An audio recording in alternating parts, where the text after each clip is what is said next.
Well, these brackets are jerry rigged, but they've been secure so far. I still got to seal that.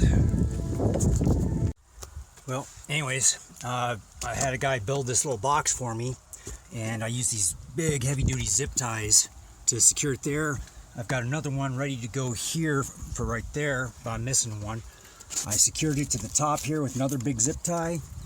As you can see, the battery, I've got the inline fuse there to that, and inline fuse to this fuse box with more fuses, and that's my hot side. I just worked with what I had. And of course the negative here. I've got a bunch of negative ground wires here because that's the problem. This box did not have a ground. So I can either connect this to a ground strap, which I don't have, or I just kind of did this. But yeah, for now. Anyways, there's a charge controller. Everything's working. I added this to the load just temporarily for these fans. Now check this out.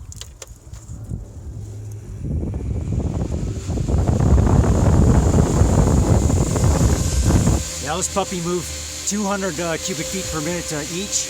They're server fans, so they're not going to go down. They can run indefinitely, and it's not even phasing this thing. So I can add some larger ones. Of course, I got an inverter here. It's just a 200 watt, but I'm going to run that in there somehow. But this is just a temporary rig. It took me a couple hours to assemble.